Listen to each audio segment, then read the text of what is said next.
네, 우리는 지금 마태복음 5장 예수님의 산상수훈에 관해서 몇 달 전부터 계속해서 살펴보고 있습니다.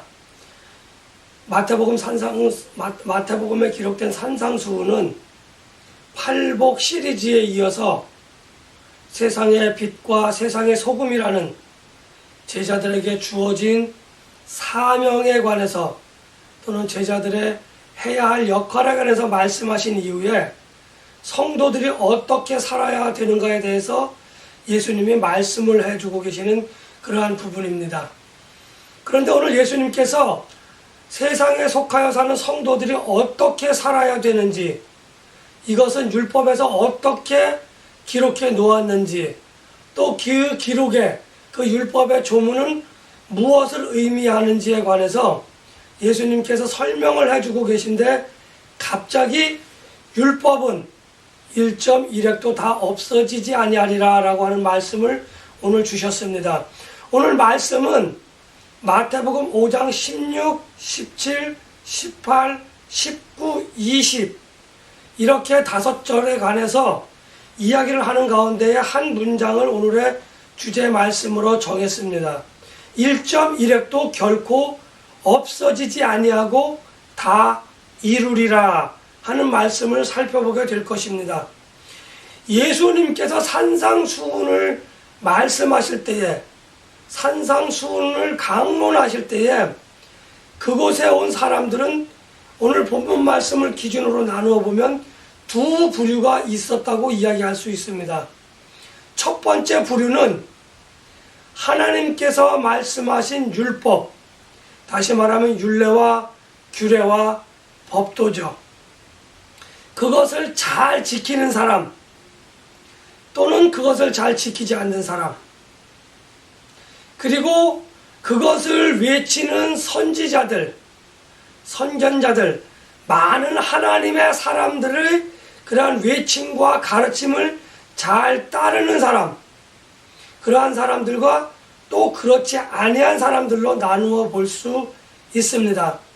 아무튼 대체적으로 율법을 잘 지키는 사람들과 선지자들의 외침 또는 선지자들의 가르침을 잘 따르는 사람들이 주가 되었다, 이렇게 말씀을 드릴 수가 있는데, 이러한 사람들 가운데에 오늘 예수님의 말씀을 쭉 전하고 있었는데, 예수님이 사람들의 얼굴을 보니, 사람들의 생각을 들여다보니 반신반의하는 사람들이 있었던 겁니다. 왜냐하면 바리새인과 서기관들, 물론 바리새인과 서기관들이 다 나쁜 사람들은 아닙니다. 이 사람들 가운데에는 아전인수격으로 하나님의 말씀을 해석하고 전하고 판단하는 사람들이 있었는가 하면 정말 신실하게 하나님의 말씀을 잘 순종하는 사람들도 있었다고 하는 거죠. 아무튼 오늘 여기에 모인 사람들은 하나님의 말씀, 율법과 선지자들의 그 가르침, 외침을 잘 따르는 사람들이 하나님의 말씀을 듣다 보니까, 예수님의 말씀을 듣다 보니까 고개를 갸우뚱갸우뚱하는 일들이 벌어진 겁니다. 왜냐고요? 예수님의 가르침과 바리새인 또는 서기관들의 가르침이 다르다는 겁니다. 분명히 하나님께서는 율법에서 이렇게 하지 말라 또는 이렇게 하라 가르쳤는데, 여태까지 자기들은 그것에 대해서 바리새인과 서기관들의 가르침을 잘 따르고 그러고 있었는데, 오늘 예수님이 하시는 말씀은 조금 내용이 달라지는 거예요. 그러니까 이 사람들의 마음에 혼란이 생긴 겁니다. 내가 율법을 따라야 될 것인가, 아니면 예수님의 말씀을 따라야 될 것인가, 고민이 생겼던 거죠. 그래서 이 사람들이 이렇게 고민하고 갈등하는 것을 예수님이 보시면서 오늘 뭐라 그랬냐면은, 천지가 없어지기 전에는 율법의 1.1획도 없어지지 않고 다 이루어질 거다, 이렇게 이야기를 하십니다. 우리가 예수님에 관해서 이야기할 때 율법에서, 다시 말하면 여기서 율법 또는 선지자들을 다 통틀어서 뭐라고 하냐면, 우리식으로 이야기를 하면 구약 성서를 율법과 선지자들이라 이렇게 통칭을 하고 있습니다. 다른 말로 그러면 구약의 완성이 예수님이다. 그러니까 예수님이 오신 것이다. 이렇게 이야기해요. 그럼 예수님이 오셨으니까 율법이 필요가 없어지니까 율법을 이제 버려도 되는 거 아니냐? 율법은 폐해도 되는 거 아니냐? 이렇게 생각하고 있는 사람들이 요즘과 같은 사람들도 그 당시에도 있었다는 거예요. 그러니까 예수님께서 뭐라고 말씀하시냐면 천지가 없어지기 전에는 율법의 1.1획도 없어지지 아니하고 다 이루어질 것이다. 이렇게 이야기를 하고 계신 겁니다. 지금 제가 말씀드렸죠. 산상수훈의 강론을 듣는 사람은 두 부류의 사람들이 있다고 여러분들에게 말씀을 드렸어요. 신실하게 말씀을 따르는 사람과 그렇지 않은 사람. 오늘 교회에도 보면 하나님의 말씀대로 살려고 신실하게 노력하는 사람들이 있는가 하면 그냥 그저 그렇게 살아가는 사람들이 있어요. 지금 예수님이 이 말씀을 하신 이유는, 예수님이 이렇게 말씀하신 목적에는 정말 신실하게 하나님의 말씀을 따르는 사람과 또 그렇지 않은 사람들, 이 두 부류의 사람을 한꺼번에 예수님께서 어떤 사람들에게는 교훈을 하시는 거고 어떤 사람들에게는 또 다른 내용의 교훈을 하시는 그러한 지금 일석이조의 말씀으로 거기에 모인 사람들을 교훈을 하고 계시다라는 거예요. 그렇다고 한다면 우리 하나님의 말씀을 잘 순종하고 잘 지켜서 행하는 사람들에게는 이 말이 무슨 말로 들렸냐 하는 거예요. 또 그런가 하면 신실하지 않게 신앙생활 하는 사람들에게는 이 말씀이 어떻게 들렸느냐 하는 것을 오늘 저는 여러분들과 함께 살펴보고자 하는 겁니다.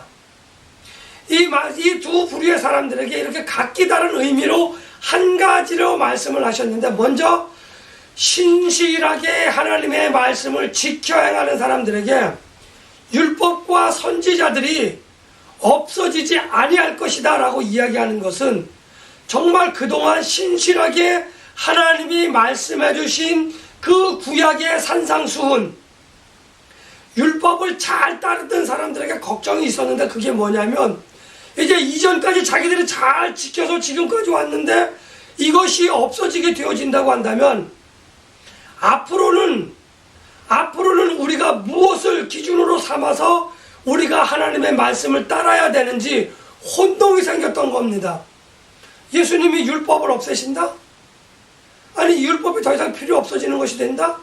그러면 내가 앞으로 무엇을 중심으로 살아가야 되지? 어떤 것을 기준으로 삼아서 살아가야 되지? 바리새인과 서기관들의 가르침이 더 이상 필요 없다고 말씀하셨는데 내가 무엇을 따라 살아야 하지? 이런 고민을 가진 사람들에게 걱정하지 마라. 율법은 없어지는 것이 아니다. 천지가 없어지기 전에는 율법이 다 이루어질 것이니까 걱정하지 말고 지금까지 너희가 하나님의 말씀을 따라서 신실하게 살아왔으면 앞으로도 그 말씀을 쭉 지키면 된다. 이렇게 말씀을 해주시는 거예요. 그런가 하면 두 번째, 또 다른 무리의 사람들은 어떤 사람들이에요? 자기가 살아가는 데 있어서 율법과 선지자들의 외침과 선지자들의 가르침이 항상 자기의 생활에 걸림돌이 되는 사람들이 있어요. 뭐뭐 해라, 뭐뭐 하지 마라, 뭐뭐 하지 마라, 뭐뭐 해라 라고 하는 하나님의 말씀이 자기의 이익과 늘 상충되는 사람들이 있었다는 거예요. 그러니까 율법과 선지자들의 외침 또는 선지자들의 가르침이 굉장히 자기에게 부딪히는 사람들이 있었던 겁니다. 내가 이렇게 살려고 했는데 하나님께서 말씀하신 그 말씀과 이게 서로 바더가 되네, 서로 부딪혀버리네. 그렇지만 나는 이 일을 해야 되겠는데 요 말씀만 없었으면 내가 이 일을 행하는데 아무런 거리낌이 없을 텐데 내가 이 일을 하려고 하는데 하나님의 또 다른 말씀이 이것과 상충되네. 하나님의 말씀이 없었으면 얼마나 좋을까, 이렇게 생각하는 사람들이 있다는 거예요. 지금 예수님이 말씀하시는 산상수훈, 예수님이 공생활을 시작하시는 이 시점에만 이런 사람들이 있었던 것이 아니라 오늘날 교회에도 이런 사람들이 너무 많다는 거예요. 말씀대로 신실하게 살다 보면 자기가 자기를 부인하고 자기의 십자가를 지고 십자가에 못 박혀 죽은 상태로 예수님과 함께 살아서 말씀대로 살아가야 하는데 아직 온전히 죽지 못한 사람들이라 말씀과 내가 늘 싸우는 거예요. 이런 사람들에게 가장 좋은 게 뭐예요? 그 걸림돌이 되어주는 그 말씀이 없으면 내가 얼마나 행복한지 몰라요. 쉬운 예로 술 마시지 마라 그러면 우리 그러죠. 성경이 어디 술 마시지 말라 그랬어요. 고대 근동지방에서는, 그 중동지방에서는 물이 부족해서 포도주를 물처럼 마셨다는데 술 마시지 말라는 얘기가 어디 있어요? 우리 이렇게 학면들 많이 이야기하잖아요. 하나님께서 하라 하지 말라 하신 것은 지난 시간에도 말씀드렸지만 우리가 그것을 어기면 우리에게 벌을 주려고 하시는 것이 아니라 너희가 그것을 참고 인내해라, 그것을 견뎌내라, 그러면 너희에게 하나님의 나라를 유업으로 줄 것이다. 그러니까 우리가 조금만 더 노력하자 라고 하는 하나님의 격려의 메시지를 받아들여야 하는데 그렇지 못한 거예요. 그런 사람들에게는 율법이 없어지면 걸림돌이 없어지는 거예요. 자기 생활하는 데 있어서. 그러니까 이런 사람들은 뭐예요? 오호 쾌제라. 그 율법만 없어지면 내가 하나님의 말씀을 어기지 않아도, 내가 그것에 구애를 받지 않아도 내가 내 이익을, 나의 유익을 구하는데 아무런 걸림돌이 없어. 이렇게 아주 좋은 기회다라고 생각했던 그런 사람들이 있었을 거예요. 그런 사람들을 향해서 예수님이 하신 말씀은 율법은 없어지지 않고 다 이루어질 것이다 라고 하는 말은 이 사람들에게 커다란 어떤 그러한 임팩이 있는 그런 외침이었다라는 거예요. 하나님의 말씀은 내가 지켜야만 하는 거구나 라고 자기 자신을 낮추고 순종하는 것이 아니라 하나님의 말씀은 나를 왜 이렇게 괴롭게 만들지? 이런 생각을 하고 있는 사람들이 있었다라는 거예요. 여러분들은 어떤 부류에 속하는 사람들입니까? 말씀에 순종해서 말씀대로 잘 준행하는 사람들입니까? 아니면 요거만 없었으면, 이 말씀만, 성경이 없었으면 내가 얼마나 신앙생활하는데 기쁘고 즐겁게 신나게 생활할 수 있는데 아쉽다, 내가 손해보게 생겼네, 그러나 난 손해볼 수 없지, 이렇게 생각하고 계신지 한번 돌이켜봐야 된다고 하는 거예요. 만약에 완전하신 하나님이, 우리는 하나님의 말씀의 무호성이라고 이야기합니다. 하나님의 말씀의 글자는 틀릴 수가 있어도 하나님의 말씀은, 그 뜻은, 하나님의 그 사역은 1.1에게 오류도 없다고 하는 겁니다. 그래서 우리는 성경에 구약 39권과 신약 27권의 무호성을 우리는 믿음으로 믿고 있는 거예요. 그런데 이 성경을 하나님이 스스로 폐한다? 내가 말하고 내가 그것을 취소한다? 이것은 내가 이전에 말했던 것을 잘못 말했다라는 거예요. 그때는 그게 옳은 것 같았는데 지금 보니까 그게 틀렸다, 이런 거하고 마찬가지인 거죠. 요즘 대통령이 사과를 할 줄 모릅니다. 요즘 대통령이 물러설 줄을 모릅니다. 왜요? 자기는 오류가 없다고 생각하기 때문인 거예요. 엄청난 실수입니다. 모든 사람들은 허물과 죄의 굴레를 벗을 수가 없어요. 실수와 또 이런 잘못되는 것에서의 그 굴레를 벗을 수가 없는데 자기는 그렇지 않다 생각하는 그 자체가 오류인 겁니다. 아무튼 하나님께서 율법을, 선지자들의 외침이나 선지자들의 가르침을 그때는 옳았는데 지금은 틀렸으니까 내가 그것을 없애겠다, 그것을 무효화시키겠다 라고 선언하신다고 한다면 우리는 그런 하나님을 믿을 이유가 없어요. 어제 다르고 오늘 다르고 내일 다른 하나님, 어떻게 될 줄 몰라요. 이단 신천지의 교리가 그때 다르고 지금 다르고 또 나중에 달라질 겁니다. 대표적인 예가 14만 4천 아니에요. 자기네 교인 전체 수가 14만 4천이 안 됐을 때에는 14만 4천만이 구원을 받는다 그래놓고 요즘에는 그 14만 4천이 영적인 14만 4천이래요. 기존 정통교회의 교리와 또 맞아 돌아가는 겁니다. 나중에 되면 또 어떻게 될지 몰라요. 재산을 가장 많이 바친 14만 4천이 될지, 사역을 가장 많이 한 14만 4천이 될지 아무도 모르는 겁니다. 이만희가 죽고 나면 어떻게 될지 아무도 모르는 상황인 거예요. 아무튼 율법의 가르침과 선지자들의 가르침, 이러한 것을 하나님이 거두신다고 하는 것은 하나님의 오류를 스스로 인정하는, 무호하신 하나님의 성품을 우리가 부인할 수밖에 없고, 그런 하나님이라고 한다면 우리가 믿지 않아도 되는 하나님이다, 이렇게 말씀드릴 수가 있다고 하는 겁니다. 율법의 폐지나 율법의 왜곡, 또 선지자들의 외침이나 가르침을 폐지한다고 하는 것은 하나님의 말씀에 대한, 율법이나 복음의 가르침에 대한 불순종을 합리화하려고 하는 세력들, 그것을 왜곡하거나 변질시키는 사람들도 마찬가지입니다. 그런 사람들은 하나님의 말씀인 율법에 순종하지 않는 사람들이에요. 복음에 순종하지 않는 사람들이에요. 겉모양은 율법이고 겉모양은 복음인데 그 속사정은, 속마음은 율법도 아니고 복음도 아닌 사람들이라고 하는 겁니다. 이런 사람들은 율법이, 복음이, 하나님의 말씀이 없었으면 하는 사람들과 같다라는 거예요. 하나님의 율법을 폐지한다, 하나님의 복음을 폐지한다, 이런 사람들은 율법이나 복음에 불순종하는 사람들보다도 더 나쁜 사람들이에요. 하나님의 말씀을 없애버리는 사람들이기 때문에, 하나님의 섭리를 알지 못하도록 하는 사람들이기 때문에 이들은 이미 그 나무 뿌리에 도끼에 놓여진 사람들과 같은 그러한 사람들이다, 이렇게 말씀드릴 수가 있습니다. 지금 예수님은 율법이, 하나님께서 말씀하신 처음과 하나님이 지금까지 말씀하신 그 모든 것이 없어지지 아니하고 다 이루어질 것이다, 이렇게 이야기하고 계셨는데, 이것을 폐해야 된다, 이것은 잘못된 것이다 라고 이야기하면 하나님이 잘못됐다고 하는 이야기하고 똑같은 거예요. 하나님 당신이 틀렸어 라고 이야기하는 것과 똑같은 거라는 거죠. 지금 율법은, 구약의 율법은 없어지는 게 아니에요. 오늘 본문 말씀처럼 천지가 없어지기 전에는 율법이 다 이루어지지 않고는 그 일이 있을 수 없다고 하는 겁니다.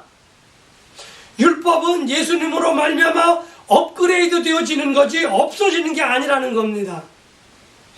율법이 업그레이드 되어서 복음으로 변화가 되어졌고, 변화가 되어지면서 율법이 복음으로 변화가 되어지면서 좀 더 확실한 구원의 눈을, 구원의 길을 우리가 볼 수 있고 그 길을 이제는 걸을 수 있다고 하는 겁니다. 율법의 최종적인 목적이 뭐예요? 우리로 하여금 죄가 무엇인지 깨닫게 해주시는 거예요. 우리가 죄를 깨달았으면 죄를 용서받아야 되는데 그 죄를 용서할 수 있는, 용서받을 수 있는 유일한 방법이 예수님밖에 없다고 하는 겁니다. 예수님의 죽음을 우리가 믿지 아니하고는 율법에서 이미 예언한 대로 예수님이 죽지 않으면 우리가 그 죄를 용서받을 수 없다고 하는 것을 율법을 통해서 가르치고 외쳐왔던 그 내용이 복음에 확실하게 나타나 있는 건데, 우리는 율법이 없다, 율법이 필요 없다 라고 이야기해서는 안 된다고 하는 것을 말씀을 드리는 겁니다. 복음이 예수님이 다시 오시는 그날까지 영원하게 유효한 것처럼 율법도 예수님이 오시는 그날까지 영원히 유효하게 우리들에게 필요한 거라는 겁니다. 율법이 이전에는 예수님으로 말미암아 완성이 되어졌으니 필요 없다, 이렇게 우리가 배우고 듣고 그렇게 알고 왔다라고 하는 겁니다. 율법은 복음에 비해서 상대적으로 덜 중요하다고 하는 거지, 율법은 복음에 비해서 절대적으로 중요하지 않으니까 필요 없다, 이렇게 이야기해서는 안 된다는 겁니다. 율법의 내용이 우리들의 삶의 걸림돌이 되어지고, 복음의 내용이, 복음의 정신이, 복음의 섭리가 우리의 삶을 자꾸 구속하니까, 자꾸 어떻게 우리의 삶을 힘들게 하니까 그것이 없었으면 하는 것은 우리의 바람이지만, 그것이 없이는 우리가 구원의 완성을, 구원을 이룰 수 없다고 하는 사실입니다. 그래서 우리가 구원을 받으려고 한다면 나 자신을 내려놓을 줄 알아야 한다고 하는 것을 저는 여러분들에게 말씀을 드리고자 합니다. 율법을 등한시하거나 무시하는 사람들, 그것을 폐지하려고 하는 사람들에 관해서 오늘 예수님이 뭐라고 이야기하시느냐 하면은, 율법의 1.1핵 또는 율법을 폐지하려고 하는 사람들, 율법을 잘못 가르치는 사람들은 천국에서 하나님의 나라에서 지극히 작은 자가 될 것이다, 이렇게 이야기하고 있습니다.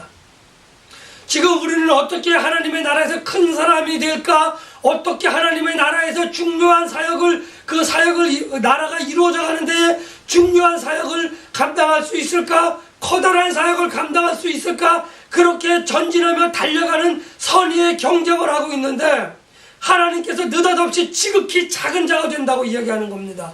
어떤 사람들이요? 율법과 복음을 등한시하거나 무시하거나 폐지해야 된다고 하는 사람들을 그렇게 이야기하고 계신 거예요.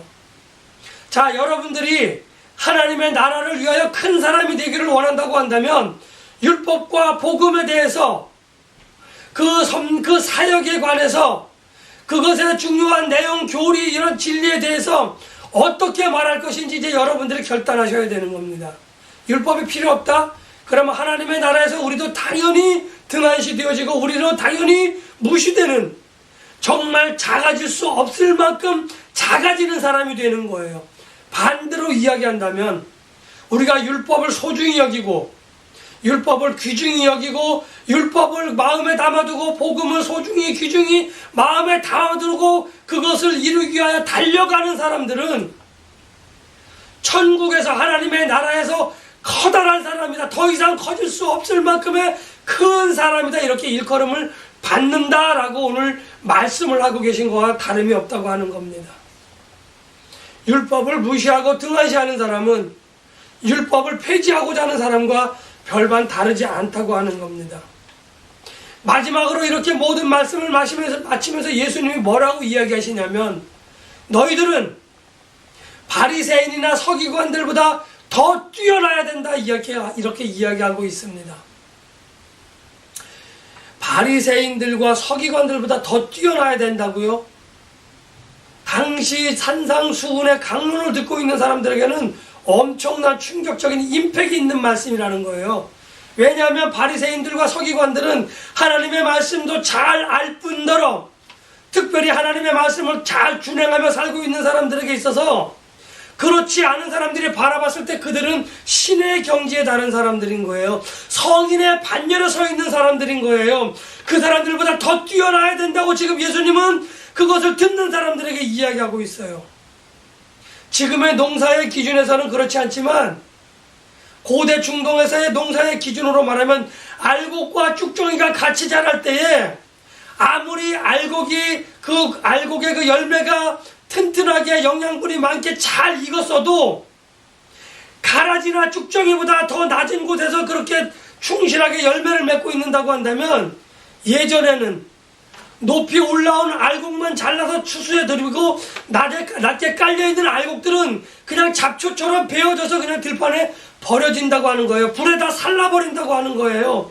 오늘 예수님은 이것을 말씀하고 계신 겁니다. 여러분들의 신앙이 이만하면 됐다, 여러분들의 신앙이 이 정도면 됐다 안심하고 있을 때에 그 당시에 추수법 기준으로 이야기하면 다 잘라져서 불에 던져버린다는 거예요. 그러니까 믿음이 없는 바리새인들과 서기관들도 하나님의 말씀을 잘 준행하는데, 율법만 따르는데, 복음을 믿는 너희들은 그들보다 더 업그레이드된, 그들보다 더 충실하고 튼튼한 알곡이 정말 꽉 찬 알곡이 돼서 가라지들보다 더 높은 곳에서 열매를 맺어야 추수할 때 추수를 할 수 있다, 이렇게 말씀하신 겁니다. 오늘날 나의 믿음이 율법에 대한 나의 자세와 복음에 대한 나의 자세가 세상 사람들과 같거나 그 이하일 경우에는 우리의 믿음이 자칫 하나님이 인정하시지 않는, 우리끼리는 인정할 수 있어도 하나님이 천국 창고에 드리기에는 부족한 그러한 신앙이 될 수도 있다고 하는 겁니다. 열심을 내서 복음대로 살고 열심을 내서 율법대로 살아서 하나님께 영광을 돌리는 우리 모두가 되시기를 예수님의 이름으로 간절히 축복하며 기원합니다.